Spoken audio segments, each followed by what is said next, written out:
You're listening to the Bear in Mind podcast, episode number 84. A podcast uncovering identity, color, and love, where driving yourself crazy is totally sane and curable. Now your host, T. Bias. Don't overreact. How many times have you been told that?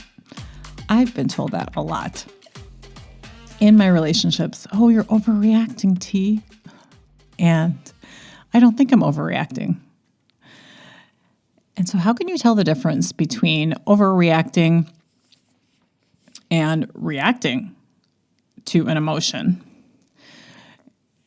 And I found my answer in several ways. One is understanding emotions, and then also becoming certified in life coaching, and then even understanding emotions as they apply to myself and other people. And it's been really about clarifying a lot of things that I've read in self-help books and things that I've tried in my life. And so I'm going to talk about reacting to an emotion and overreacting to an emotion. And is one better than the other, or what's going on there? We, as human beings, deal with emotions in different ways. We have coping mechanisms, which is a way that you are choosing to deal with the emotion. You may not realize, you may not be conscious of it. You have some sort of coping mechanism, or you think that you need a coping mechanism when it comes to dealing with emotions. And however you deal with emotions, I think you'll be able to recognize some of the ways in which people commonly deal with them. A big way that a lot of people deal with emotions is we actually avoid them. We distract ourselves from an emotion that feels really uncomfortable to us. And usually those are the negative emotions. But it can even be positive emotions. When it comes to feeling emotions, sometimes even the feeling that comes from whether it's happiness or some other kind of negative emotion, sometimes that feeling can be quite overwhelming that we even can avoid positive emotions. And the way to know that if you're avoiding an emotion is that when we avoid it, it's not like we close the door on it and it's gone. When we avoid it, it means we're usually doing something else. And this one I've done all of them. I've dealt with emotions in numerous ways. So avoiding it, what I do is then I do something else, and that is go on social media or overeat. We basically distract ourselves away from that emotion, and we can binge watch our television programs. And the way to know that you're binging is you haven't planned to watch 8 episodes in a row and all through the night. You haven't planned on that. You haven't planned to watch this movie for 2 hours, and then you stick to that 2 hours. That's how you know that you're overdoing something, and you're maybe avoiding something is when you're kind of doing something else, and it's not something that you ended up wanting to do. The other way that's more visible is reacting to an emotion. So when we react to emotion, for example, like anger, we sometimes yell, we say mean things. We can also ignore. When we maybe want to punish someone, we're angry with them and we ignore their messages. We are reacting to anger. And this is where, if you're reacting to it, then what is then overreacting to an emotion? And why do some people call it overreacting when you think, well, I'm just getting my emotion out. I'm dealing with my emotions. And so before I get to that, avoiding an emotion and reacting to an emotion or / overreacting to an emotion are not usually healthy ways of dealing with emotions. Emotions are meant to be processed. And the way that you can kind of maybe see that is that, in fact, that the word emotion comes from the word motion. So if an emotion is supposed to move, that means it needs to move out of you. Emotions exist in our body, and it needs to move through your body. And so, in fact, processing an emotion, dealing with an emotion, it's a very quiet experience. In fact, there's nothing actually visible that most people would see you do that would tell somebody that you're actually processing an emotion. And this is kind of where, when I learned this, I was like, this is not true. I don't believe this. And when I started practicing emotions, a lot of times I go about my day and I'm processing shame, which is kind of, for me, it usually lasts a couple days. I'm going about processing shame. And so when we see people reacting to emotions, we often make the connection that reacting to emotion is like somehow getting that emotion out, is moving that emotion out. And it's not actually happening. We're reacting to it and we're not actually processing and dealing with it and getting out of our body. And in fact, in some cases, we react to an emotion and it makes it bigger. When we yell, we usually continue to yell and it increases our anger. Whenever I share this with friends, they're like, well, what about crying? Isn't that kind of, processing the emotion when you cry? And in fact, the answer is no. Crying is reacting to the emotion. Now, it doesn't mean that you don't cry. It doesn't mean that when you're angry, you don't use a firm voice. Or it doesn't mean that even when you are angry that you don't yell. You might yell at somebody to be careful, and that's coming from anger. So it doesn't mean that even reacting to an emotion is necessarily a bad thing.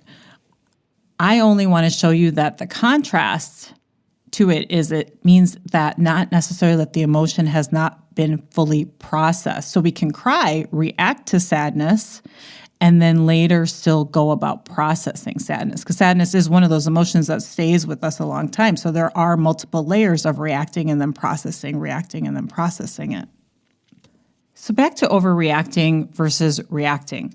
So the definition that's on the internet, overreacting, they talk about disproportionately reacting to something, or when it's justified, warranted, and things like that. And that's going to be subjective.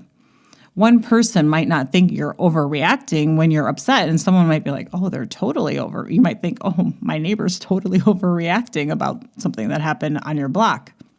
So the distinction I make between reacting to an emotion and overreacting is overreacting does not propel you forward. So for example, crying from a loss. You have tears and you're reacting to that emotion. And then you feel a little bit of a relief from it, and then you're able to process that emotion further. And it moves you forward through that emotion. It moves it forward in your body. And it slowly kind of loosens that emotion so it moves out of your body. And the other example is, probably a better example, is anger. Venting actually can increase your anger. However, sometimes a lot of us need to talk about our anger with somebody. And when we go to talk about it and we relive events where we were triggered to feel angry, we can get angry and we can react to that anger, or we can get clarity from talking to a friend about it. And we get clarity about why we're angry, and maybe even get clarity on our boundaries. And then that propels us forward. We're overreacting, where we're just venting, and we keep venting to anyone who will listen. That doesn't propel us forward. It doesn't get us clarity in why we're having this emotional experience, and then what is the next step after that. And the way that I deal with anger is I have a little bit of a reaction. When I feel like I have a lot of anger in me, I write about my anger. I write it down. I write down all of the awful thoughts that I have about the person. Like if I'm angry with somebody, I write it out. And I am in that moment reacting. I'm not judging myself for reacting to it. I am writing it out. And then what I'm doing is I'm seeking clarity from what I've written. Now, if I continue to write about the same situation, but something that happened with my friend, and I keep writing some terrible things, I can't stand her, she did this, and I kept going in this cycle and things like that, then that would be overreacting. It's not propelling me forward.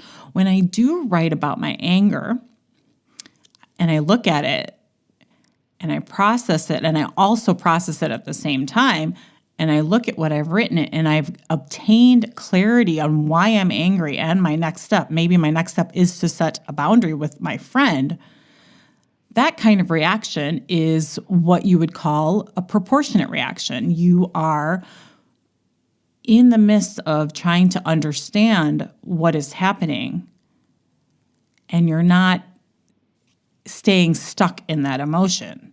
You're trying to figure it out. You're trying to clarify. And that's how I make the distinction between reacting to an emotion and versus overreacting. Overreacting will keep you stuck. It won't give you clarity on what your next step is. You won't have a better understanding of why you felt that way. You just kind of relive it and keep going on and on and on about it.